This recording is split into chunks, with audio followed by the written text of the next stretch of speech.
Alors, bonjour à tous et à toutes. Welcome, le premier épisode de notre podcast.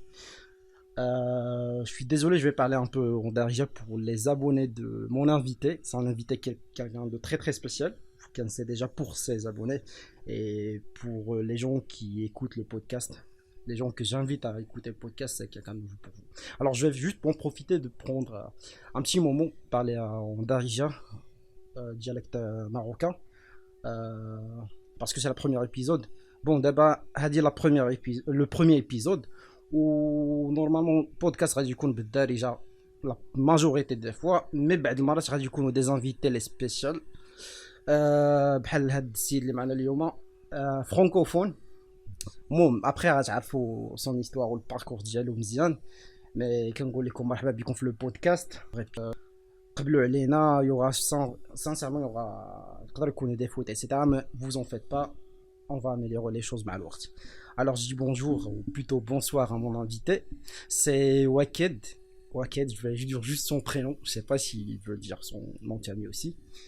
Ouais, ça me dérange pas. Ça Bon, me après, dérange je suis pas. plus connu sous le nom de Waked. Waked XY. Après, on Voilà, va utiliser mon pseudo voilà. sur YouTube. Ça fait un bon moment que je connais Waked, je pense en 4 ans, 3 ans de connaissance. 3 ans. 3 ans de connaissance, ok. 3 ans de connaissance. Il a fait un parcours qui est très très spécial, ok. En ce moment-là, il est au Maroc, Casablanca, la même ville que moi d'ailleurs. Et bienvenue à Kedo Podcast. T'es le premier invité. T'es quelqu'un de très très spécial. Très Déjà. honoré. Très honoré. Merci. Ah, merci, le plaisir est partagé. Alors, on commencera par. Tu peux te présenter un peu brièvement, bien sûr, et nous dire un peu, raconter un peu ton histoire, histoire de vie, bien sûr. Ben, moi, c'est Waked, encore connu sous le nom de Waked XY sur YouTube. J'ai 26 ans, je suis passionné d'éthique à la hacking et du culturisme. Mhm. Je suis d'origine libanaise, de nationalité guinéenne. Ça fait D'accord. maintenant 4 ans que je suis, bientôt 5 ans que je suis au Maroc. Ouais. Je suis venu à la base pour mes études et finalement j'ai trouvé du travail ici et j'ai pu m'épanouir à Casablanca et c'est pour ça que je suis resté. D'accord. Je me suis épanoui et je suis resté à Casa. À Casablanca, super, super. Et j'aimerais revenir un petit saut au passé, Mhm. et vraiment parler de ton vrai début de carrière. Lorsque je dis début de carrière, je parle forcément école. T'as fait quoi comme branche? Ton bac, tu l'as eu où? Après le bac, t'as fait quoi exactement? Parce que il a quand même une histoire assez spéciale, Particulière. particulière, Ouais, c'est exactement. vrai. Et je c'est vrai. pense les gens vont apprécier partager ton expérience parce que Là, on verra là, après. là, tu me demandes pour ton premier podcast de révéler des choses que je n'ai pas fait en public. Ah ouais ouais. Bon, ça reste un choix Ouais, quand c'est pas même. Ça grave, reste c'est un pas choix grave. quand même. Je Mais peux. avec le minimum de détails pour garder ton anonymat quand même. Bon, je suis pas très porté à l'anonymat, tout compte fait, tout le monde me connaît. Ouais. Mais oui, en fait, moi j'ai fait un bac scientifique Mhm, en Guinée-Conakry. mhm. Euh, la première fois que j'avais passé le bac, je l'avais échoué. Je pense que je t'avais raconté cette Ouais, tu histoire. m'as raconté cette C'était histoire. c'était l'année où c'est assez particulier parce qu'en Afrique de l'Ouest, il se pose que les gens ne quand tu racontes, les gens ne peuvent pas croire en fait que ça Mhm, s'est passé. mhm. Donc c'était vraiment l'année où il y a eu le changement où Alpha Condé était venu au pouvoir et du coup l'administration, tout ce qui était ministère, ils avaient changé. Le ministre de l'Éducation, il a imposé un nouveau programme. Bref, on a suivi ce programme, on est allé au bac, ils nous ont donné l'ancien programme et il y a eu que 800 euh, personnes admises. C'est Ouais. dans tout le territoire. 800 personnes qui ont, Qui ont qui réussi ont au bac réussi. scientifique. Et j'ai repassé la deuxième fois Ouais. le bac. J'étais dans le même établissement, mais mon établissement a été vendu. Exact. Imagine-toi, tu Ouais. arrives, le même établissement, mais qui appartient donc je suis passé d'une classe de 3 élèves à 30 élèves. Ça n'a pas été évident, mais franchement, moi, je pensais que ça allait être plus compliqué que ça, mais ça l'a pas été. J'ai été bien entouré, j'ai eu des amis D'accord. très cool, et j'ai réussi. Super. Quand j'ai réussi mon bac, j'ai passé une licence en génie informatique D'accord. à l'UKO. D'accord. J'y étais allé parce que avec mon ex, on avait trouvé que c'était l'école, Mhm. l'université la plus proche de chez nous. Et on D'accord. voulait pas se séparer, donc on a décidé de le faire ensemble. Là aussi, j'ai fait un bac plus 3 et ça s'est pas très bien passé. Mhm. La dernière année, j'ai eu des petits problèmes avec L'administration? l'administration, oui, Ouais. qui faisait du n'importe quoi et ils ont refusé mon projet de fin d'études juste pour des raisons personnelles. Peut-être qu'un jour je reviendrai dessus. Et l'ironie du sort, c'est qu'on devait faire un bac+3 pour avoir notre licence professionnelle. Ouais. Et la dernière année, on nous dit non, finalement, ce sera bac+4 pour l'obtenir. Ah, d'accord. Et ouais, c'est D'un des seul choses coup, qui. on a Ouais, changé le programme sans vous avertir en avance ou sans rien dire. bah ouais. C'est des choses, en fait, quand j'explique aux gens, ils peuvent pas croire. Mais oui, c'est des choses qui arrivent. Ça n'arrive pas dans les autres pays, mais dans ces pays, ça arrive. Ouais, surtout que je pense que... Ouais, c'est vrai parce que ça fait 5 ans que tu es au Maroc et pour les Marocains surtout, ou bien pour encore des Français ou des Européens, n'importe quel autre pays, lorsqu'on parle, pour nous, la stabilité du système, que ce soit éducatif ou politique, etc., la stabilité, on l'a déjà pris comme ça, on était né comme ça, on la connaît depuis qu'on était enfant, déjà un acquis. Ouais, C'est c'est ce quelque que chose j'allais qui n'est, dire, ouais. on peut pas le discuter. Voilà, pour nous, c'est pas une réalité, c'est hors question. Ouais. On n'accepte pas ce genre de comportement ou bien de décision. Mais les gens, ce qu'ils ignorent, c'est que en Afrique centrale, c'est l'Afrique centrale. L'Afrique de l'Ouest. L'Afrique centrale, c'est beaucoup plus stable. Ok, En Afrique de l'Afrique l'Est, de l'Ouest. et particulièrement en Guinée-Conakry. C'est un pays que j'adore, je tiens à le préciser au Ouais, cas mais où des bien personnes. sûr, bien sûr. C'est- Mais c'est pas vraiment stable. Et la stabilité, ça se voit même au système éducatif. Mais écoute, même en ce moment, là où je te parle, jusqu'à présent, quand je te prends les cas de mes anciens collègues, Ouais. 4 ans, ça fait 4 ans, plus de 4 ans que j'ai quitté la Guinée, jusqu'à présent, ils n'ont pas reçu leur diplôme. licence. Ouais, Oh. ils n'ont même pas, pour certains, ils n'ont même pas eu l'occasion de soutenir. Et je sais qu'il y en a un, par exemple, qui est allé pour sa soutenance. Mhm. Imagine un truc de dingue. Il arrive le jour de sa soutenance. D'accord. T'as le directeur, le directeur du département informatique qui le regarde droit dans les yeux Mhm. et qui lui dit tu vas soutenir en anglais. Waouh. Alors que c'est un pays francophone, il a Ouais, préparé son projet de fin d'études en français. D'accord. Et à savoir que même la personne qui lui a dit ça, elle-même, elle ne peut pas soutenir en anglais. En Donc je anglais. la connais. D'accord, Tu elle vois. n'est pas capable. Bref, pour dire que j'ai eu des petits soucis et aujourd'hui, en prenant un petit peu de recul, je dis Dieu merci, ça s'est passé comme ça parce qu'autrement, j'aurais jamais arrêté mes études Ouais. en Guinée, j'aurais Ouais. jamais abandonné ce diplôme de génie informatique, Exact. j'aurais jamais pu venir au Maroc, j'aurais jamais eu l'occasion de venir au Maroc. Exactement. En fait, ça m'amène, en fait, ça me fait penser un peu à. Je te raconte un peu notre point de vue marocain, ou bien de perspective marocain. C'est que la majorité, je parle de la majorité, peut-être c'est une minorité, mais pour moi, c'est mon vécu, c'est ma vie, c'est comme ça que j'ai grandi. Mais la majorité des gens que je connais, ils n'ont pas connu l'échec scolaire. Ils n'ont pas connu. Ils n'ont pas connu l'échec scolaire, exactement. Ils n'ont pas connu l'échec scolaire, et pour eux, c'était quelque chose de. Voilà, comme ça, on parle d'acquis, toujours. Que tu vas rentrer à l'école. T'auras Du ton CE, diplôme, ouais, t'auras jamais échoué, sauf si t'es un feignant, tu quittes l'école, un truc comme ça. Voilà. Mais encore, même au Maroc, je sais qu'il y a des difficultés, tu vois, mais au moins, tu as un système qui est mis en place Exact. où tu sais que tu le suis, tu auras ton diplôme. Là-bas, si tu tombes dans le mauvais établissement, tu tombes avec le mauvais directeur ou le mauvais professeur, tu as des gens, ils vont pas hésiter à te faire échouer juste pour des raisons personnelles. Hein. Exactement. Au Maroc, je pense qu'il y a des gens qui m'ont raconté ça, qu'ils ont échoué. Mais c'est surtout après le bac. Avant le bac, c'est vraiment rare. Mais après le bac, ouais, tu peux avoir des complexités comme ça aux universités, etc. Mais c'est pas aussi dingue que ça. C'est pas aussi spectaculaire comme ton expérience. Non, mais là, je t'ai parlé encore que de la licence. Je vais pas aller dans les détails, mais j'ai connu des échecs même au niveau professionnel. Ouais. Je te donne un exemple vite fait sans rentrer dans les détails. Quand j'avais 18-19 ans, je travaillais dans un supermarché et le proprio de ce supermarché, mon patron, du jour au lendemain, il a fui. Il a fui et il m'a laissé avec. Je t'avais expliqué ça, il m'a laissé avec des crédits qui dépassaient, je pense, plus de 60 000 euros. Wow. Et moi, j'étais juste un jeune. Ouais. J'étais juste un jeune et comme j'étais le caissier, t'avais des gens qui pensaient que c'était. Qui voulaient me poursuivre en justice, oui.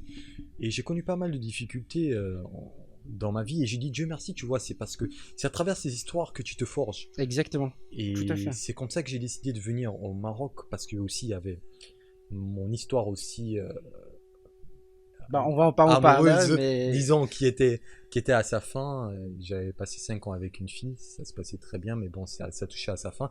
Et c'est vrai que le fait de venir au Maroc, ça m'a fait le plus grand bien. Je suis arrivé au Maroc en exactement. septembre 2016, je pense. Ouais, c'est ce que je dis à mes amis, etc. Si t'es dans un endroit, une ville, un pays où ça marche pas, n'hésite pas à changer. Commence par la ville déjà. Parce que pour moi, le Maroc, c'est l'un des pays qui va t'aider. Tu peux aller loin dans ta carrière. Il y a beaucoup d'avantages, il y a beaucoup d'opportunités au Maroc, sincèrement. Je ne le dis pas parce que c'est mon pays, mais c'est ce que je vois. Et d'après l'expérience, pas mal de gens que je connais. Mais je dis, essaie de changer. Soit si tu vis avec tes parents, t'essaies de changer d'appart, tu vis tout seul avec tes amis ou un truc comme ça. Change d'école si ça va pas, change de ville. Parce que le changement pour moi, c'est comme une nouvelle page, un nouveau départ. Exactement. Et c'est comme si tu te débarrasses de tout le poids du temps passé, tu le mets à côté, c'est bon, je pose ça par terre et je fais un nouveau départ comme ça. C'est exactement ce qui s'est passé. Exactement. Et après, d'après ce que je connais déjà, t'es arrivé au Maroc et t'as pas travaillé t'as pas commencé ta carrière, mais t'as fait des études encore. Oui, je suis venu au Maroc en fait pour continuer justement ma licence. D'accord. En système, cette fois-ci j'avais choisi système d'information et base de données. D'accord. À l'établissement Le CNAM. Je rigole un petit peu parce que vers la fin aussi il y a une petite anecdote. Ouais, encore. Ouais, non mais ce qu'il faut savoir, je sais pas si c'est ma personne, mais j'ai eu la malchance depuis le bac. Ouais. MotoGP, merci. Je disais, j'ai eu la malchance depuis le bac, j'ai toujours été dans des classes où on a été les cobayes, la première génération. Ouais, tu vois. ouais. Ça a été pareil avec la licence et c'est très bien passé, franchement. C'était à IFIAG qui est un très bon centre de formation. Privé. Oui, privé, et ils hébergent le CNAM. Et je suis arrivé pour avoir finalement cette licence. Ça s'est très bien passé jusqu'à la soutenance. La soutenance aussi. Il y avait un drame. Il y a eu ce fameux drame aussi. Ouais. Et tu sais, l'ironie du sort, c'est que récemment, j'ai travaillé aussi avec... j'ai eu un projet avec l'ESNA Belgique, qui eux aussi hébergent le CNAM. Donc, eux aussi... je leur avais raconté cette histoire un petit peu. Oui, c'est des choses qui arrivent. C'est-à-dire que j'étais le deuxième de la classe. Il y avait mon ami Adendé qui était premier de la classe. Super. Et on a décidé de se réunir pour passer notre soutenance ensemble. Et la meuf qui nous a fait soutenir, elle s'en foutait en fait. Elle ne s'est même pas déplacée. On l'a fait via Skype. D'accord. On l'a fait via Skype. Et ça aussi, c'est d'autres histoires que je peux raconter parce que là, je résume un petit peu. Elle avait repoussé notre soutenance et au final... on l'a passé sur Skype. On l'a passé sur Skype et dès qu'on a commencé, elle nous a arrêté tout de suite pour nous dire... Elle s'en fout royalement ? Non, limite c'était ça. Hein. Elle a dit, votre projet en fait, il sera jamais vendu. Ah ouais, ok. On n'avait même pas fait le test ni rien. Elle nous a bloqué en disant, votre projet, il sera jamais vendu. Et je suis heureux de dire à cette dame qu'elle avait totalement tort parce que ce projet, il a marché. Donc, il a marché parce que derrière, notamment le projet de stage, lui, il avait fonctionné dans le milieu professionnel. Et moi, derrière, je ne suis pas resté cette personne anonyme et j'ai pu pousser mes études et je continue de les pousser. Bien sûr. Et suite à la licence, j'ai fait un master. Ok. Encore une fois, on était des cobayes. Ouais. J'ai fait un master en chef réseau et sécurité. Ouais. Et c'est depuis 2019, j'ai passé ma soutenance, c'est très bien passé, mais jusqu'à présent, je n'ai pas eu mon diplôme. Exactement. Et ouais, non mais j'ai toujours été le cobaye, j'ai envie de dire, de mes formations, mais derrière, ça m'a permis de comprendre une chose, et c'est ce que j'arrête pas de le dire, les gars.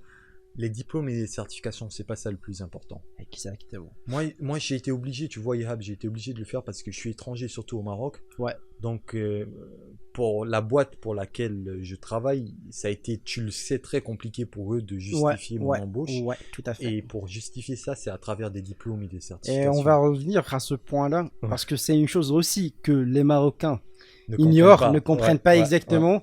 Et c'est pas que les Marocains. C'est pas que les Marocains, mais...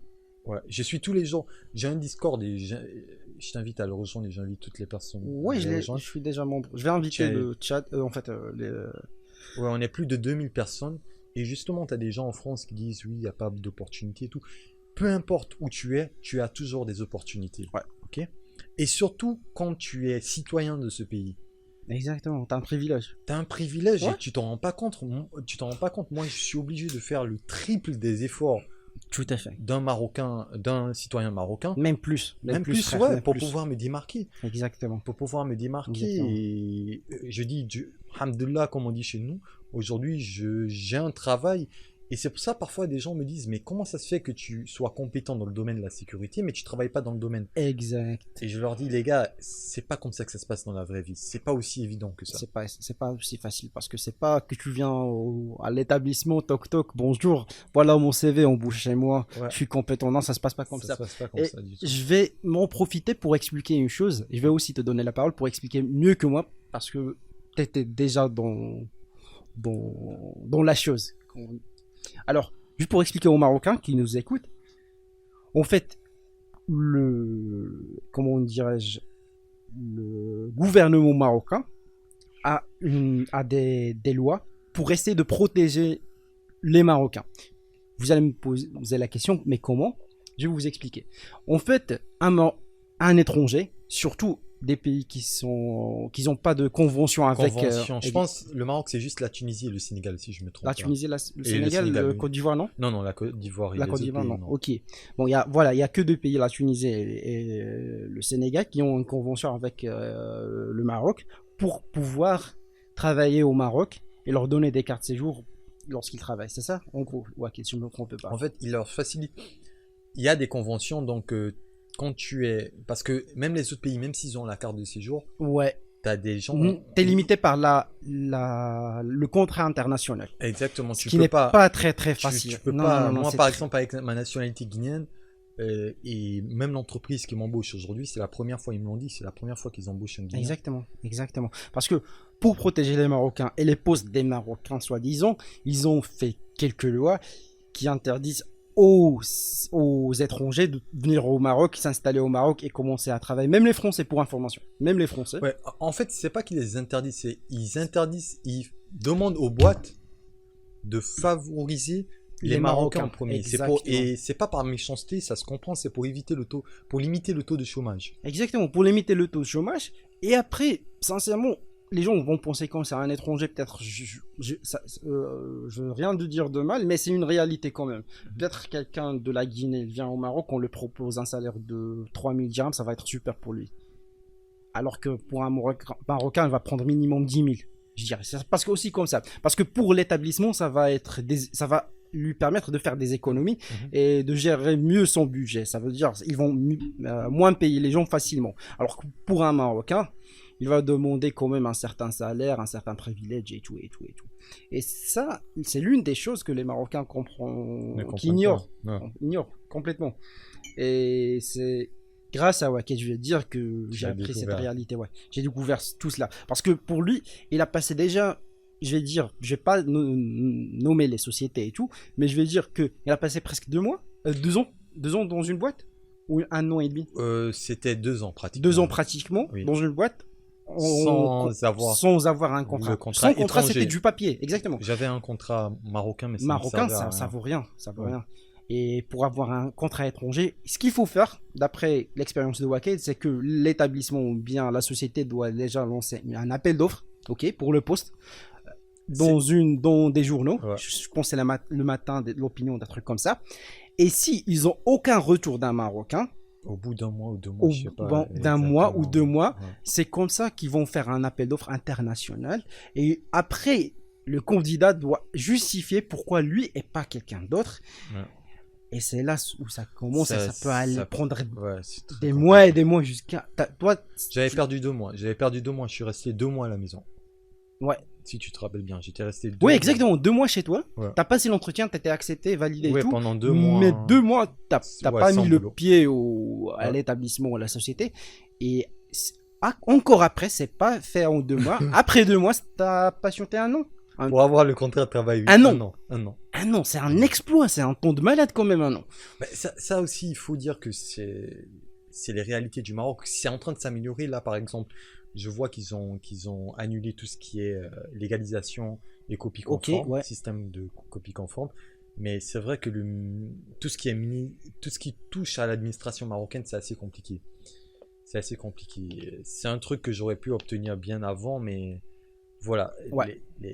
on connaît les réalités du pays et on va pas se plaindre. On essaie Déjà, de... pour le Marocain typique, c'est dur, c'est pas facile. Ah. Mais imagine pour un étranger, je dirais 100 fois plus dur. Parce que tu arrives dans l'établissement, on te connaît pas, ok, déjà, voilà, pour information, pour venir au Maroc de la Guinée, il te faut un visa. En fait, pas un visa. C'est comme une vie. À la base, en fait, la Guinée-Conakry... Attends, je répète parce que là, il y aura... Ouais, À la base, au fait, la Guinée-Conakry, normalement, n'avait pas de visa avec le Maroc. ok. Mais en 2018, je pense que c'est en décembre 2018, ils ont imposé une Une autorisation. autorisation spéciale. Ouais, une autorisation, comment ils appellent ça? L'AEVM, autorisation électronique de voyage au Maroc. Donc c'est pas un visa, mais Ouais. c'est une demande que tu fais, une sorte de visa électronique que tu fais sur Ok. Internet.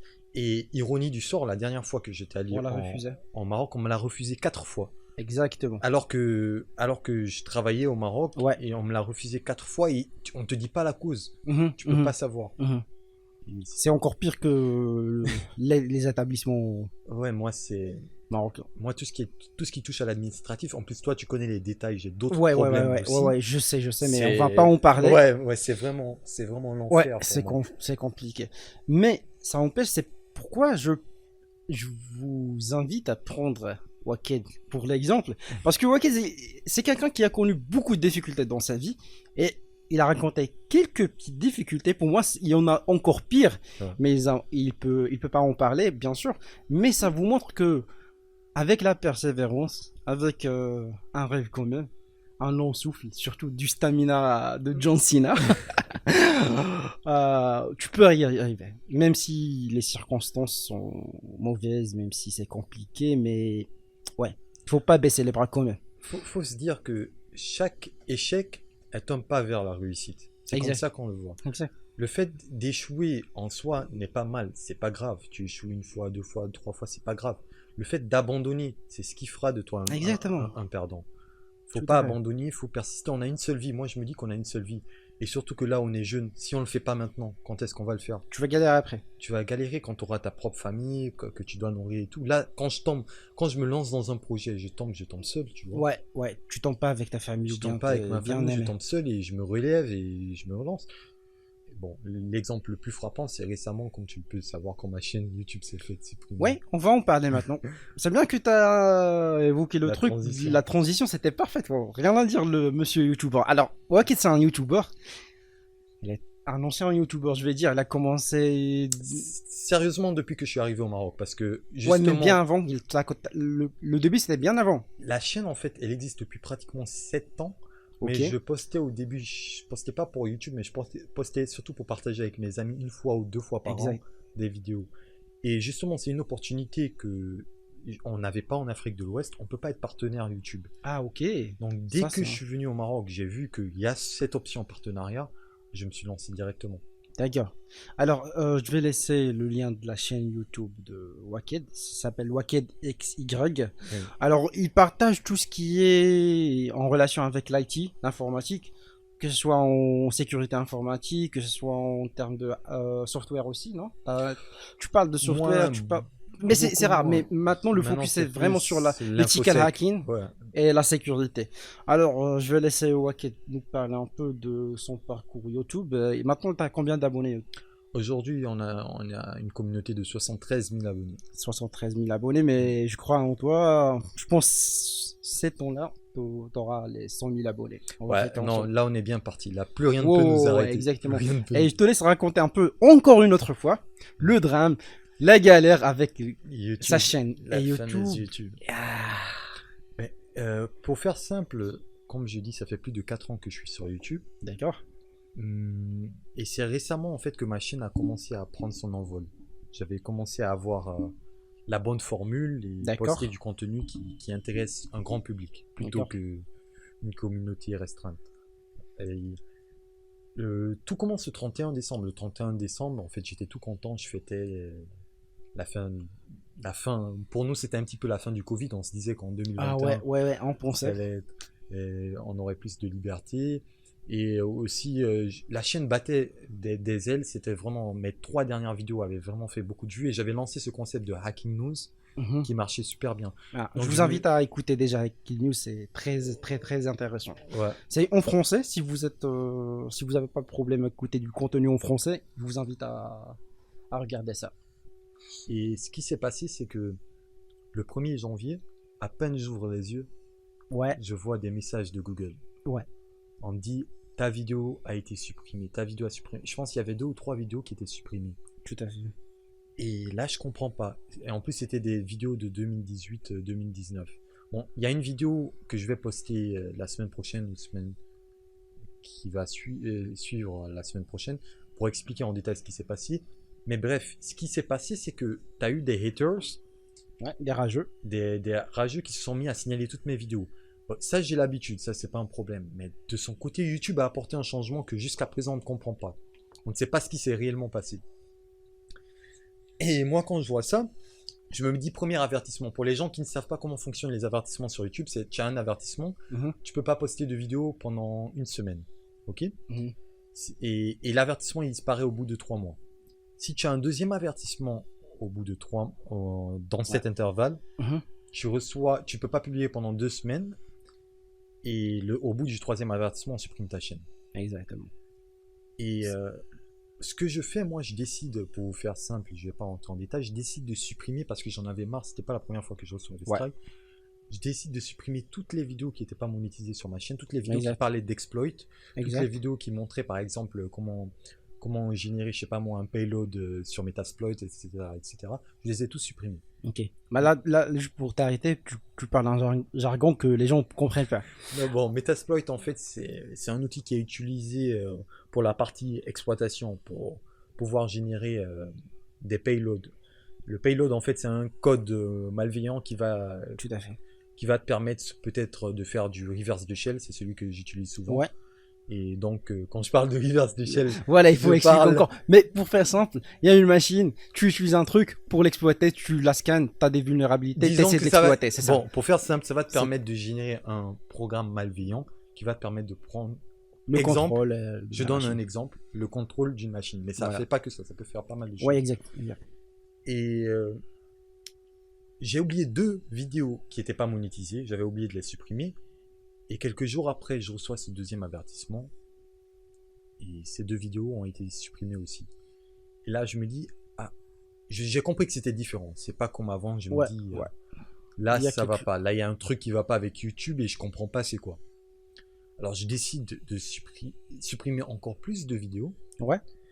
Et je t'avoue que c'était très stressant. Ouais, imagine plus de 5 ans de travail. Il y a même pas quelques jours. Ton avenir, tu te dis... Ouais. Et je venais de signer un contrat avec NordVPN et j'avais d'autres opportunités encore de contrats. Je me disais... il parle de contrat de sponsorship. De sponsor, oui. De sponsor. Je me disais 2021, ça allait être mon année, tu vois. C'est vraiment l'année où on allait s'épanouir, c'est vraiment l'année où on allait se faire plaisir. Et là, du jour au lendemain, j'ai toujours pris conscience que je peux perdre tout ce que j'ai eu à bâtir du jour au lendemain, mais là, ça devient une réalité. Ouais, ça devient une réalité. Et là, pendant une semaine, je pense pendant plus d'une semaine, 2 semaines, je stresse. Imagine-toi, je mettais des musiques sur mon téléphone, sur mon ordi, juste pour que sur YouTube, la musique continue à tourner en me disant que si la musique s'arrête, c'est que mon compte YouTube a été supprimé. Et si je me trompe pas, j'ai oublié la fameuse date, je pense que c'est le 2 février. Hein. Je ne me rappelle pas vraiment et je reçois ce 3e avertissement. Bam, la chaîne est supprimée. À 1h du matin, je la reçois. Tu m'as contacté on a parlé sur Discord. Je comprenais pas parce que c'était une vidéo qui avait été vérifiée manuellement par YouTube. Et là, je fais appel. On s'en fout. Ils s'en foutent. Ils répondent directement qu'ils ont vérifié manuellement et que je n'ai pas respecté. Ils peuvent rien pour toi. Et ça a été une très belle expérience parce que dès là, moi, j'avais déjà un programme en tête. Là, je me suis mis en mode robot, en mode automatique. J'avais des tâches que je devais réaliser et mon objectif, c'était mon comeback. Mais à aucun moment, je pensais que je pouvais récupérer la chaîne. Ça, je le dis clairement. Pour moi, c'était pas possible de récupérer la chaîne parce que je connais YouTube depuis pas mal de temps. Je me disais, ils m'écoutaient même pas.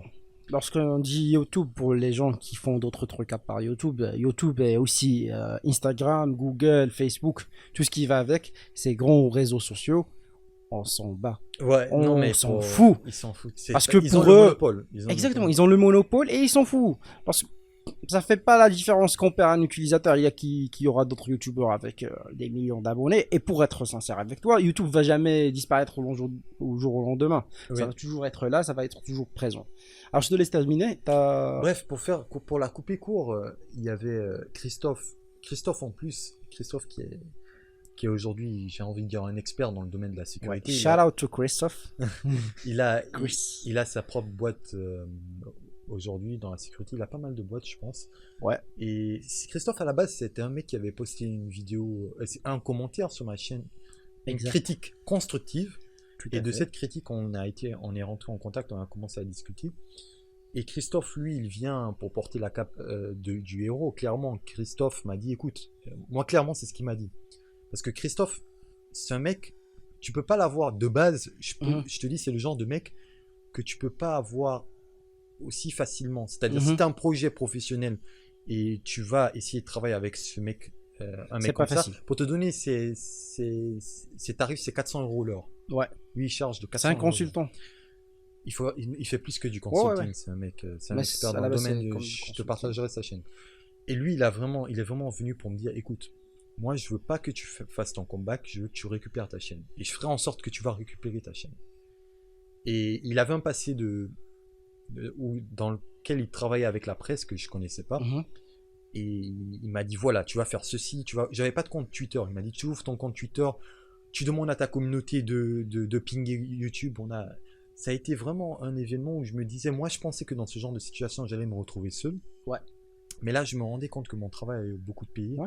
T'as des centaines de personnes qui sont venues me dire, Waked, on te soutient.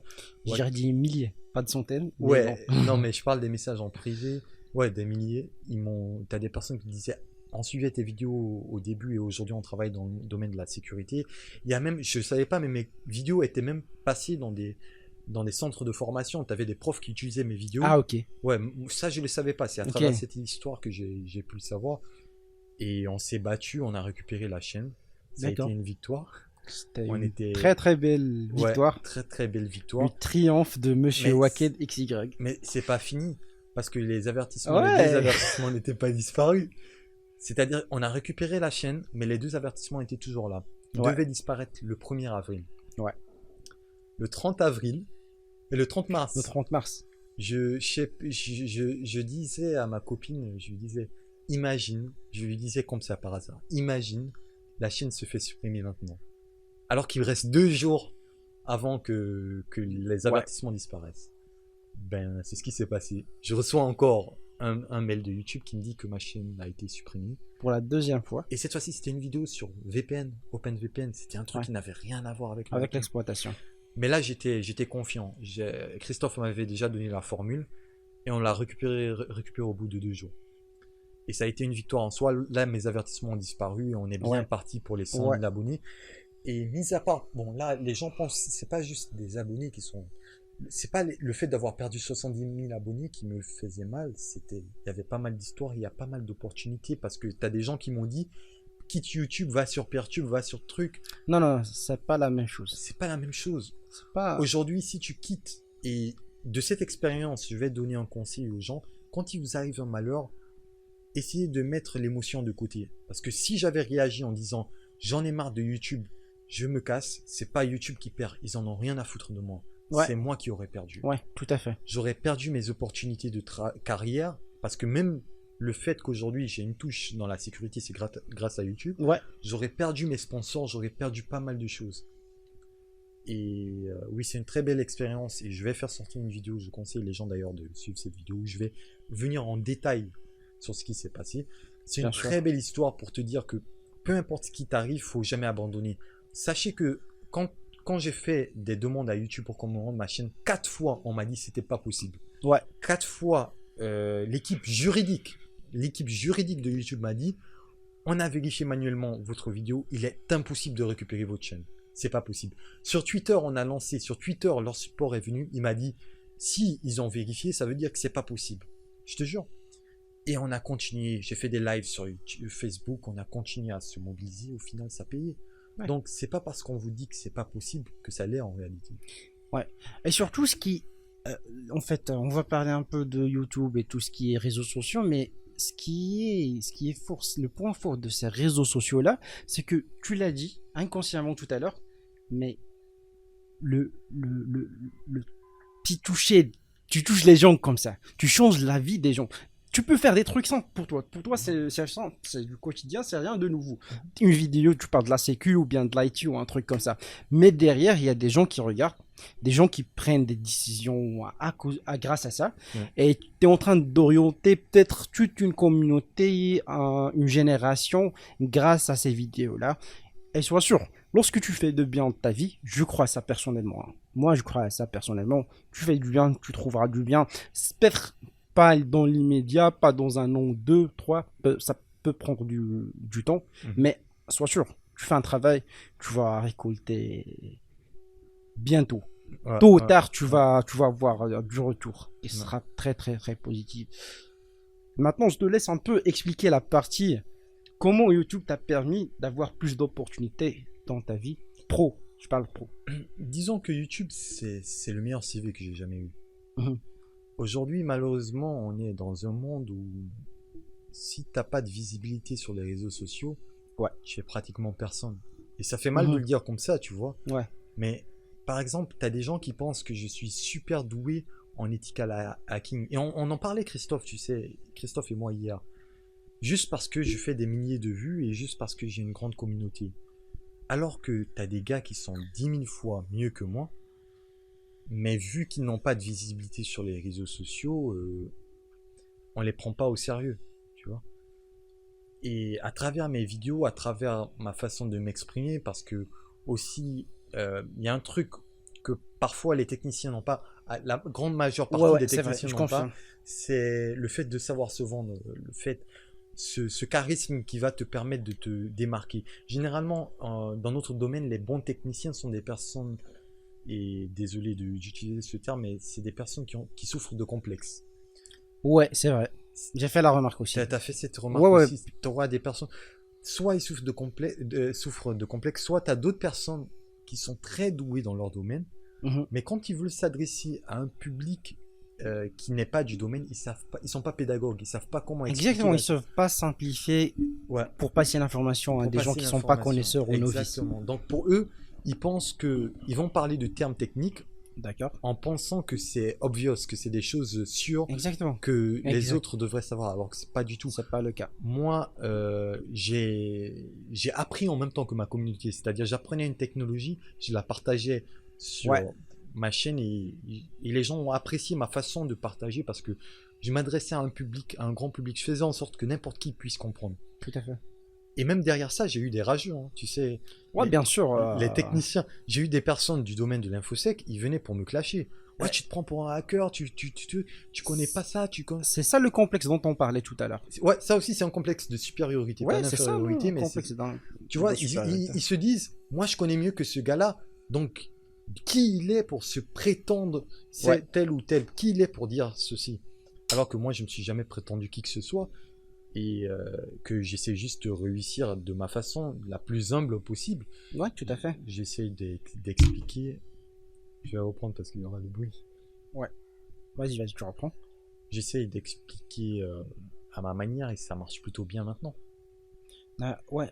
En fait, l'une des choses que je pense YouTube t'a appris en plus la vie, c'est. Voilà, peut-être t'es l'un des techniciens qui n'ont pas ce complexe parce que. Je sais ce que tu vas dire. Voilà. Je sais Parce ce que que ça- tu vas ça- dire. En fait, les réseaux sociaux, imagine.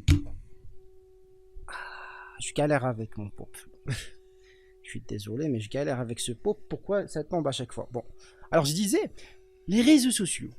T'as de l'anonymat sur les réseaux sociaux. Surtout sur YouTube. T'as un mec qui se nomme Monsieur Parisien, nanana. Anonymous, j'en reçois plein d'Anonymous. Voilà. Et il commence à te clasher. À un certain moment, on est humain, on est tous vulnérables.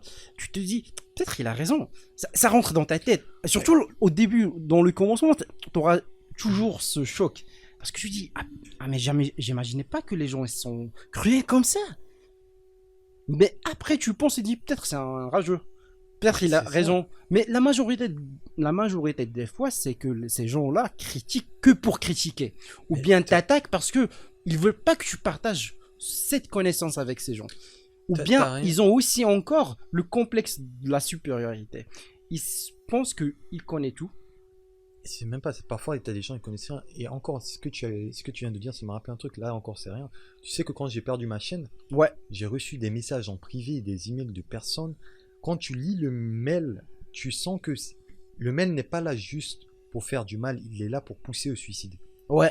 Clairement, c'était à but, heureusement, et je dis alhamdoulilah, je suis une personne forte, Ouais, mais si c'était une autre personne qui avait reçu ce genre de mail, c'est des emails qui sont là pour des messages qui sont là pour te jouer sur ta psychologie. exactement. Des personnes, ils sont vraiment mauvaises. Mais moi, derrière ces personnes, la majorité, c'est des gosses. Moi, je te le dis, la majorité, c'est des gosses mal éduqués. Les parents n'ont Ouais. pas su les éduquer.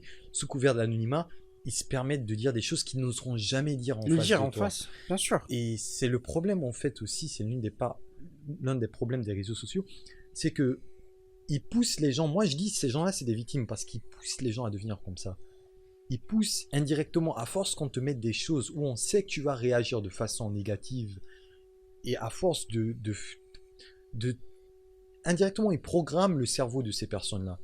Et Ouais. ces personnes, maintenant, quand ils vont voir un contenu, alors de prendre le temps d'analyser, voir le bon côté de ce contenu, le premier réflexe, ce sera de voir les points négatifs. Exactement. En fait, je dirais même c'est une nature humaine. T'es dans la rue, en train de circuler avec tes amis, en voiture, à pied, peu importe. Tu vois un accident, tu vas ralentir un peu pour voir de quoi il s'agit. Du coup, la négativité, pour moi, c'est quelque chose qui a plus d'attraction que... Je dirais même plus d'attraction, même si c'est momentané, mais faut pas le nier quand même. Il y a une certaine attraction vers la négativité. Si tu vas sur YouTube ou bien Facebook, etc., tu vas trouver soi-disant un YouTuber qui est en train de clasher une autre personne. Tu auras des millions de vues. Par contre, une vidéo qui est instructive, Ouais, c'est clair. Mais exactement. il suffit de voir les tendances sur YouTube pour Tout comprendre. à fait. Surtout la tendance encore, la tendance marocaine. Oh là là. je, Je vais même pas commencer là. je la regarde pas trop. Non, Mais- tu mais- comprends pas parce que Ouais, tu comprends pas trop d'Arija, mais Mon propre exemple, mais même moi, j'ai fait 2 vidéos ou 3 vidéos c'est pas clash, mais où je parlais c'était de une personnes, critique constructive. critiques constructives, et ça fait partie des vidéos qui ont le mieux marché sur la chaîne. Exactement. Exactement. Maintenant, ces choses-là, tu as parlé de la psychologie des réseaux sociaux, ça me fait penser un peu aux youtubeurs qui, c'est pas notre sujet, mais ça me fait quand même penser aux youtubeurs et youtubeuses qui commencent à un âge très très tôt, je dirais 10 ans, 11 ans, 13 ans, même les vlogueurs, famille, genre ils ont des gosses de 4 ans, ils font des vidéos. Prématurément. Prématuré, exactement. C'est- Pour moi, c'est- un youtubeur minimum, c'est comme de l'alcool ou bien de la conduite d'une voiture. Minimum 18 ans à la rigueur. 18 ans le minimum. Parce que, surtout que tu viens à ce monde, c'est comme si t'es un ange. Tu connais rien. Tu connais pas la vraie vie. Tu te lances dans un domaine. Et à première vidéo, t'attends. T'es chaud là. Ouais, c'est ma première vidéo, mon premier épisode. Ok, je balance. C'est live. Ok, j'attends le premier. Première vue. Deuxième, troisième, ça monte, et hop, les commentaires. Ouais. Ton nez est gros, Ouais. Ouais, t'es les obèse, critiques- Ouais, mais c'est ça ta le voix problème. elle est merdique. Et c'est ça le problème en fait. Et ça, c'est Exactement. la faute des parents un petit peu. Je repousse la faute chez les parents. T'as deux situations. Quand t'as un adolescent qui se lance, ou t'as dit 11 ans, 10 ans, en fait, c'est criminel d'accepter que ces enfants fassent Tout ça. à Tu fait, sais pour moi, pourquoi? c'est le cas. Regarde, t'as deux situations. Imagine, ça se passe super bien. Ouais. Ok, t'as ton enfant de 10-11 ans qui va générer des revenus plus que toi. Des revenus, il n'est pas prêt psychologiquement, non seulement à avoir ces revenus, Ouais. et à avoir cette popularité. Il n'est pas prêt Exactement. psychologiquement. Pour moi, c'est plus la popularité, parce que c'est un boost d'ego qui n'est pas normal. Oui, Tu vois, exactement. disons, moi, à 13 ans, si j'avais je dirais même pas 1 million de followers. 1000 followers, dans ma tête, ce sera un dieu. Oui. J'ai le tout. Ouais. Tout le monde qui me connaît. Ouais. En plus, le revenu pour supporter cette phase de popularité. Mais tu vas mettre l'argent dans les... Parce que tu n'es pas mature, tu vas dépenser ton argent dans des Exact. choses qui vont plus te détruire que te construire. Exactement. Et derrière cette popularité, même si tu auras des personnes qui sont fans de toi, mais tu auras, comme tu as dit, des haters. Et l'adolescence, c'est vraiment la période où tu es en manque de confiance, généralement, Exactement. parce que ton corps, il commence à T'es changer. vulnérable. Tu es très vulnérable. Ouais. Tu es très Surtout, vulnérable. surtout, ouais. Et c'est ce que je dis, non, moi je trouve Je ça te donne criminel. l'exemple.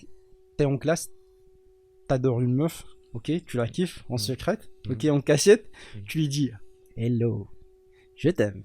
Il te dit ah merci, mais moi non, t'es comme mon frère. Ou bien au pire, elle est méchante, Tu sais- il te dit regarde-toi comme. Tu sais, le pire, ce que tu viens de dire, c'est une de mes histoires aussi. Hein. Ouais, bon. Je t'avais expliqué ça. Non, non, non, écoute. Y a pas quelqu'un qui va venir aujourd'hui me dire ouais, j'aimais une meuf à l'école, un truc comme ça, et elle a accepté du premier coup. Non. Ouais, mais le haut merci. Hein? Le haut merci. Oh, merci. Encore, t'es comme mon frère. Ou si elle est méchante, tu dis regarde-toi un truc comme ça, il commence à te critiquer ou t'insulter. Ouais. Imagine ça, c'est une seule personne. Mais imagine le malaise dans lequel tu seras. Si c'est des millions de personnes, bien juste des centaines de personnes. C'est comme si dans ta tête, c'est tout le monde qui est contre toi et t'es seul, t'es en centre, t'es entouré par des loups, voilà, qui veulent te dévorer. Et t'as 13 ans, et tu connais rien, t'as pas d'expérience. Ouais, il faut se forger mentalement. Et exactement. Moi, je pense que c'est venu. Bon, encore, je suis pas très populaire, mais je veux dire. Quand même, comme t'es populaire. Ouais, ma popularité, en fait, est venue au bon moment. Ouais. Je me dis que si elle était venue avant, j'aurais pas su gérer. Exactement. Et là, je sais comment m'y prendre, même avec les haters. Les haters, par exemple, avant, je prenais le temps de les répondre pour essayer de les raisonner. Ça marche pas. Non, ça marche jamais. Donc, ça marche les jamais. haters, je les réponds pas, je les bloque. Je parle pas des critiques constructives. Je parle vraiment des haters. C'est-à-dire une personne qui vient juste pour t'insulter. Ouais. Eh ben, j'ai pas à te répondre parce que tu me respectes pas. Donc, pourquoi je vais te répondre? Exactement. Maintenant, je sais pas si on peut en parler parce que c'est pas encore concrétisé. Je pense que c'est pas encore concrétisé. On va laisser par après. Pour, le boulot, pour l'opportunité. En fait, on parlait de l'opportunité que YouTube. Ouais, on peut parler. Oui, vas-y. Bah, Waked a aussi une offre qui est un peu spéciale. Je pense que c'était pas un truc qui a été déjà fait au sein de notre entreprise. Non, c'est le tout premier poste. C'est tout le premier poste. Voilà. Encore une fois, le tout premier à le faire. Ouais. Et là, vas-y. Bon, mais cette fois, ça ira bien. T'inquiète, je t'assure, ça ira très très bien. Et là, vas-y, je te laisse un peu en parler. Ça ira bien dans le sens où peu importe ce qu'il arrive, je vais apprendre et je sais que j'ai le droit à l'erreur, tu vois. J'ai le droit à l'erreur parce que je suis humain et parce que c'est des erreurs qu'on apprend. Faut pas avoir peur de faire des erreurs. Mais c'est vrai que c'est un poste assez critique et je vais me former au maximum pour pouvoir relever ce challenge. Et c'est grâce à YouTube, oui, justement, c'est grâce à YouTube que j'ai eu ça parce que mes supérieurs ont vu ma chaîne, ils ont vu de quoi j'étais capable. Lorsque tu dis supérieur, pour information, c'est le directeur de la région. C'est le directeur de notre... Ouais, exactement.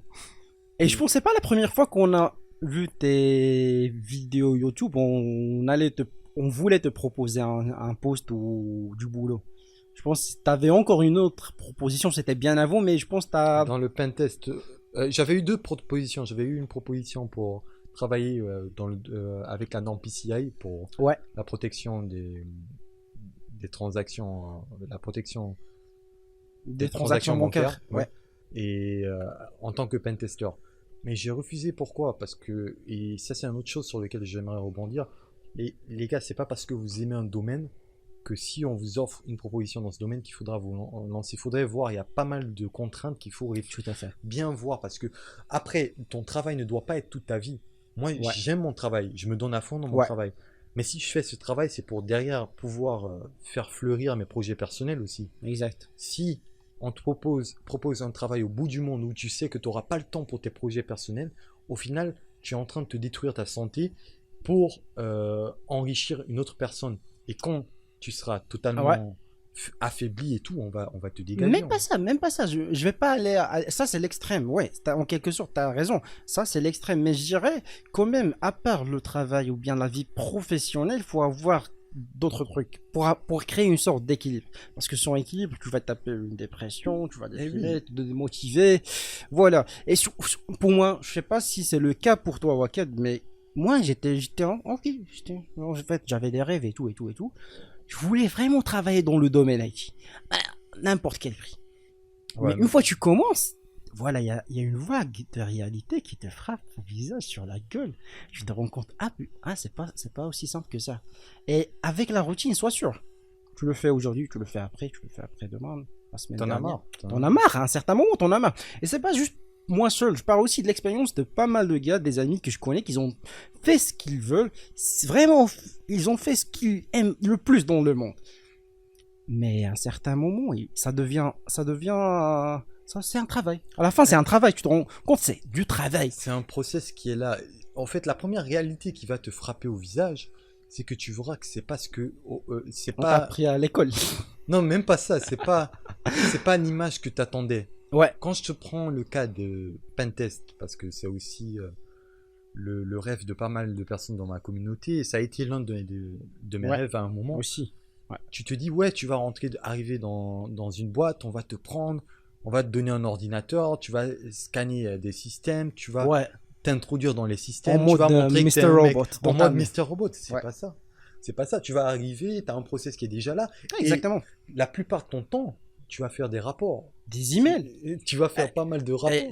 Je dis aux gens qui vont commencer le travail, ne croyez pas que parce que tu es informaticien, je dirais développeur, que tu vas passer toute la journée à coder. Non, tu vas passer la majorité de ton temps à te faire des débats, d'envoyer des emails, des rapports, de la paperasse, des choses que tu n'aimes pas. Et surtout lorsque tu es un jeune, les gens, ils aiment pas ça.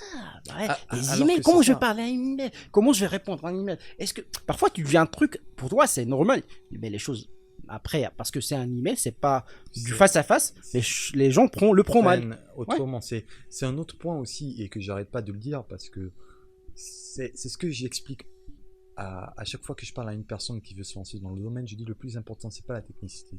Tout à fait. Des techniciens, il y en a partout. Exactement. Tu auras toujours un meilleur technicien que toi. Mais c'est quoi? Qu'est-ce qui va faire que toi, tu vas te démarquer des autres? C'est ta personnalité, c'est ton charisme, ta façon de répondre aux gens, ta façon de gérer un incident, ta façon de gérer une situation de crise. Exact. Tu as aujourd'hui un de tes collègues, tu sais qu'il fout rien au boulot. Il n'arrête pas de t'énerver, il n'arrête pas de te mettre sous pression. Et il n'arrête pas de foutre la merde, littéralement. Exact. Comment tu réagis face à ça? Qu'est-ce que tu fais? Tu vas tout le temps te plaindre, auprès des managers? Ouais, c'est pas évident. Parce que après, c'est pas des caches, c'est pas la crèche. C'est pas la crèche, c'est pas la crèche. Tu vas pas te plaindre à l'RH à chaque fois ou envoyer des emails à chaque fois. Au final, c'est toi qui devient perdant. Ouais, parce qu'on aura une mauvaise vision de toi. On se dira, oui, on pensait avoir quelqu'un de mature. Quelqu'un de mature. Au final, c'est un mec qui n'arrête pas de se plaindre. Exactement. Le monde a besoin de leaders. Tout à fait. Parce que ça fait en fait l'un des sujets dont je voulais te parler. Après les, je sais pas, 3 ans de carrière, 4 ans de carrière, pour moi c'est 4 ans. 3 ans et quelques. Ouais, ça fait à peu près 4 ans. Tu te rends compte que au boulot, ce qu'ils veulent vraiment, c'est pas de la technicité, mais c'est quelqu'un qui va gérer le stress. T'as le stress des clients peut-être, le stress de tes collègues. Bon, je dirais un serveur a pété, voilà, ça marche pas, vous avez un incident. Comment tu peux gérer cette situation? Comment tu vas communiquer avec tes collègues? Comment il y a ce que j'aime bien, lead by example. Tu dois être l'exemple pour les autres. Avant de te plaindre, il faut être l'exemple. Et après, comment tu peux, peut-être, tu veux une augmentation, comment tu peux demander à ton manager ou bien à ton boss une augmentation. Et après, tu te rends compte, il y a plusieurs soft skills dont les techniciens, je parle sincèrement des techniciens et des informaticiens dont ils ont besoin. C'est pour cela que je dis, Dieu merci, j'ai passé par un centre d'appel pour moi. Au début, j'ai passé pour un centre d'appel. Oui, c'était affreux, c'était cruel, j'étais toujours malheureux, mais quand même, j'ai appris quelque chose. Toi, tu l'as appris via YouTube. Moi, je l'ai appris par les centres d'appel. Parce que tu arrives le matin, hop, tu as le premier appel, le casque. Nanana, bonjour. C'est de la merde. Monsieur, vous me prenez pour un con. Monsieur, vous me faites chier. Voilà, ça casse un peu ton ego. Tu commences à comprendre que tout ce qui se passe dans ta vie, ce n'est pas vraiment à 100% du personnel. Tu ne le prends pas personnellement. Et quand même, tu forces une certaine personnalité. Comme ça, si tu es dans une situation X comme ça, avec ton manager, ton boss, ton collègue, tu commences comme une bombe. Tu es là, tu es en mode Counter-Strike. Tu peux la désamorcer sans beaucoup de pertes. Ou bien avec le minimum de pertes, ou bien sans aucune perte, carrément. Voilà, c'est ce que je voulais te dire. Ben, tu as bien résumé la chose en disant qu'il ne faut pas prendre les choses personnellement. Exact. C'est ça. C'est ça. Même dans ta vie de tous les jours, peu importe ce qu'on te dit, même si on venait à t'insulter, Mhm. prends pas les choses personnellement. Mhm. Tout à fait. Maintenant, c'est le segment aussi qui me poussait à faire un tel podcast parce que j'ai des amis. Chaque jour, ils me demandent des questions sur Discord ou bien sur Facebook, Instagram, peu importe. Ils me demandent des questions carrément pro. Genre, je suis un jeune, je fais tatati tatata, comment je peux commencer dans un domaine? Tu connais SAP, comment je peux étudier SAP? Tu connais, je dirais, l'ethical hacking, comment je peux devenir un ethical hacker? Est-ce que pour Wacket, parce que Wacket, c'est quelqu'un qui a fait les deux chemins en parallèle. Le chemin qui est classique, old school, l'université, diplôme, etc. Et le chemin autodidacte qui est le new school qu'on commence à voir, des gens qui font de l'auto-formation, des certifications sur Internet. Franchement, c'est mieux. Exactement. Tu vois, on parlait les pour, les contre de chaque côté, de chaque école. Voilà. Les pour et contre, ben écoute, même en certification, je vais en venir. Les diplômes, déjà, le problème des diplômes, c'est quoi? Tu te retrouves, les diplômes, c'est plutôt côté, je pense, avec le temps, c'est des choses qui tendent à disparaître. C'est-à-dire qu'on a une logique qu'on veut t'apporter, ok? On a une formation où tu auras plusieurs personnes qui n'ont pas le même niveau, et on va essayer d'aligner cette formation avec ces personnes. Parce qu'en réalité, c'est ce qui se passe. Même si tu as une formation, par exemple, moi je fais une formation en chef réseau et sécurité, tu te dis que tu vas rentrer, le niveau il sera super haut, alors que non, tu arrives, c'est pas la faute des profs, parce que les profs aussi, l'objectif c'est de partager leurs connaissances à toutes ces personnes, donc ils vont essayer d'adapter leur formation selon le niveau des personnes. Okay, au final, tu auras le diplôme, si tu t'inscris dans une formation, tu auras forcément ce diplôme. Tu auras forcément, tu as payé une formation, ça ne va pas dans l'intérêt du centre de formation de te faire échouer, parce que ça va impacter leur stats aussi. Donc tu auras ton diplôme. Tout à fait, tout à fait. Surtout au Maroc, peut-être pour les établissements qui sont privés, 100%. Les privés, 100% tu auras, à moins que tu... À moins que tu fasses une connerie. Ouais, 100% que tu auras. Et oui, au final, tu as un diplôme, mais oui.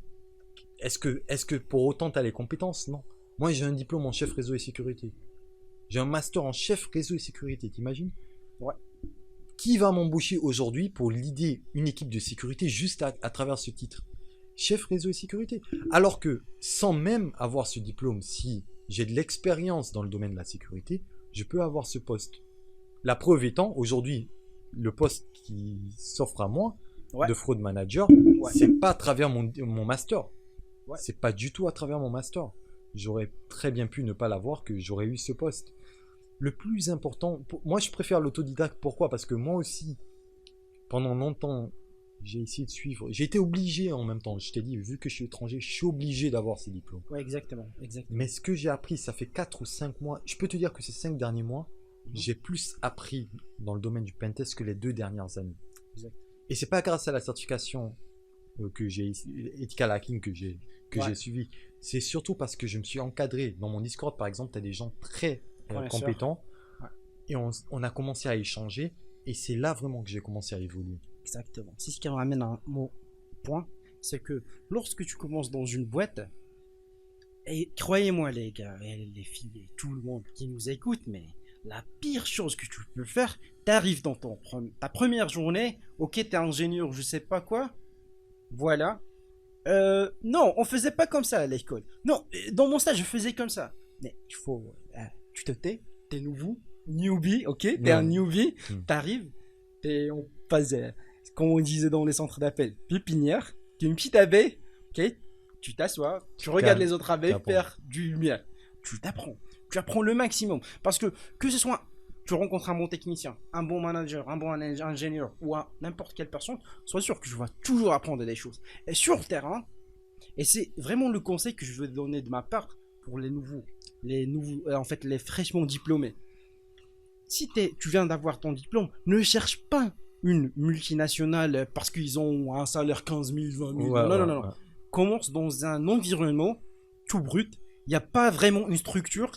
Tu peux tu peux contacter plusieurs gens, même si peut-être t'es ingénieur en informatique, tu peux contacter les mecs de la finance, la compta, les RH, tu vas papoter avec un peu tout le monde. Tu vas commencer à comprendre et apprendre cette culture de société, culture d'entreprise. Parce que Les process. exactement, Tu parce vas que apprendre les process. imaginez les gars, on vous raconte des trucs qui sont vraiment de notre vécu.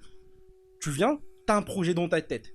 Tu le proposes à ton manager, sachant qu'on a la chance, on a un très bon cool manager, un Ouais, trop ouais. bon manager.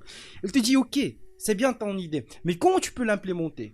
Et si ça tourne mal, qu'est-ce que tu vas faire? Et c'est quoi ton projet d'implémentation? Ah, on va pas, il te pose pas la question comment techniquement tu vas le faire, mais comment tu peux convaincre ton directeur pour te donner, parce que après ça nécessite un budget, ça nécessite ouais, peut-être ça va, ouais, peut-être l'idée elle est bonne, ça va faire l'affaire, mais derrière peut-être, moi je dirais c'est un truc réseau. Après pour le département peut-être WACED, sécurité ça va pas, il y a des failles de sécurité. Ouais, ouais, ouais. Tu vois, tu dois voir une C'est vision compliqué. 360 sur ton idée. Et c'est à ce moment-là que tu vas comprendre et commencer à apprendre dans la société. Mais c'est diplômé. C'est comme si on parlait tout à l'heure au café de ce sujet-là. Tu es dans l'école, pour toi c'est le monde idéal. On t'en prend, on parlait de l'ethical hacking, la certification. Ouais, ouais. La CEH. La c'est ça CEH, ouais, ouais. Voilà. Pour eux c'est le monde idéal, tout est ok. Mais dans le travail, au sein de la société, au sein de l'établissement, c'est tout à fait autre chose. Ouais. Je vais te laisser un peu en parler.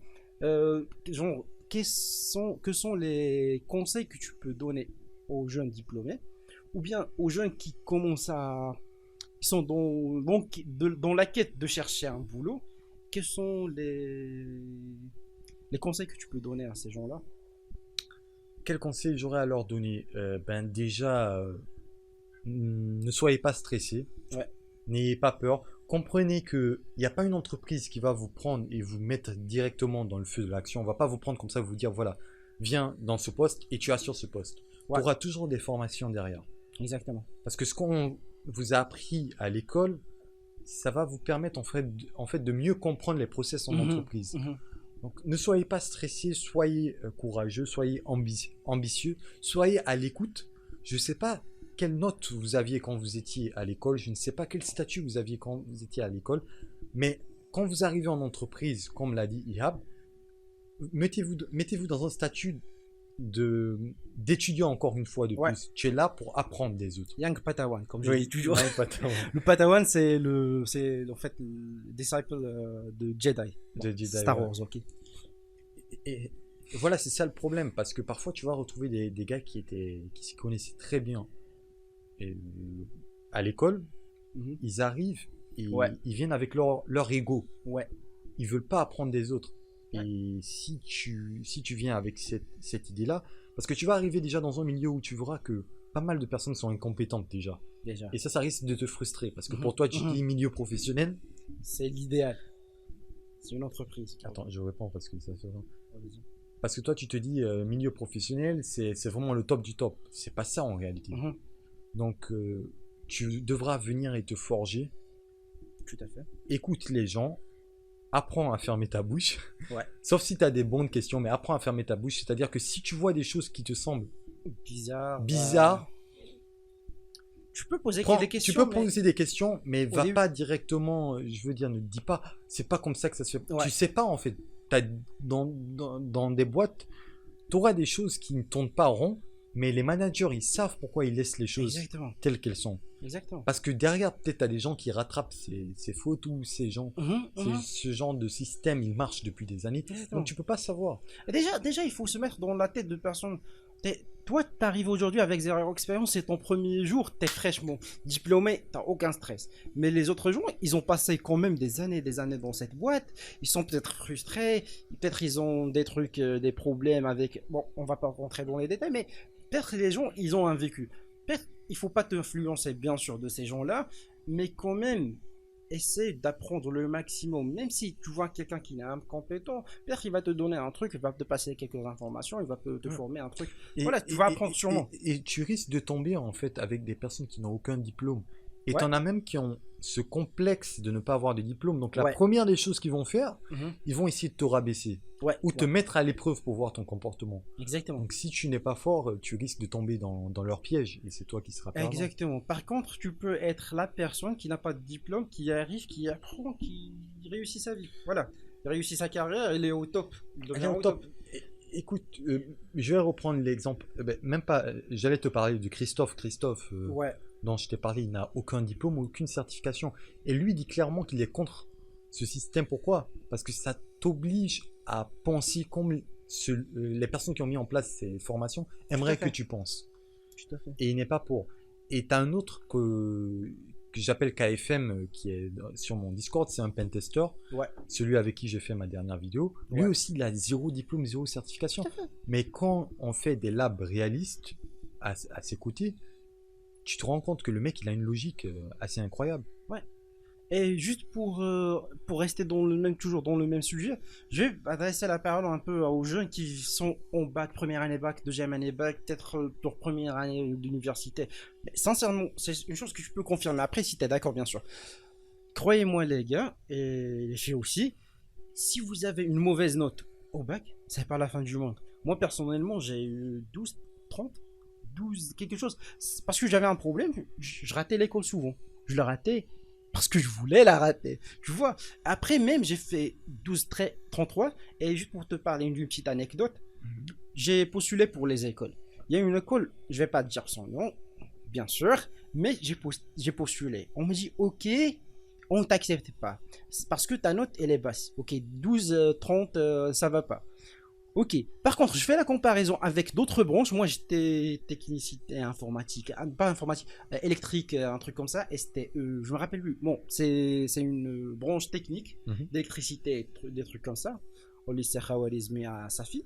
Mais on dit, non, on va pas te prendre toi qui es technicien, on va prendre un autre mec qui a fait la branche d'agriculture. Et imagine, toi tu étudies déjà l'assembleur des langages de programmation, tu te connais en électronique et tout.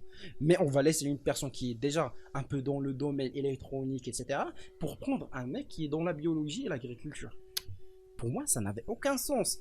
Oui, peut-être j'ai déprimé un peu et tout, mais après j'ai compris avec le temps que c'est pas l'école qui fait de toi un bon informaticien, ingénieur, technicien ou bien médecin ou avocat, je sais pas. C'est vraiment l'expérience sur terrain. Et surtout, j'invite les gens de passer des formations en ligne. Même pas des formations, de regarder juste des vidéos YouTube, peut-être des chaînes comme la chaîne de Waked, Ouais, la chaîne de je sais pas qui. Tu vois, le maximum, tu récoltes le maximum d'informations, le maximum de knowledge, parce que une fois tu es dans le terrain, tu vas commencer, tu vois, c'est comme si tu as déjà les repères. Ok, ça, on a déjà en parlé, on a déjà vu. Ok, je vais poser la question, comment ça se passe au sein de la boîte et tout. Même les managers que je les connais, les gens qui ont réussi leur vie, ils ont commencé avec des diplômes qui sont très très humbles. Okay. Pour information, j'ai fait une petite recherche, je vais pas dire le nom de la personne. C'est un directeur. Pour moi, je pensais qu'il était. Genre, il a fait son première école, c'était prépa, un truc comme ça. J'ai trouvé BTS, je me suis dit, ah, tiens, c'est comme moi ça. Peut-être un jour, je serai comme lui. Tu vois, ça m'a fait plaisir. Tu comprends avec le temps que le salaire, c'est pas le but. Il faut pas que tu prends le salaire comme but. Ouais, avoir de l'argent, c'est bien, ça va te faciliter ta vie et tout.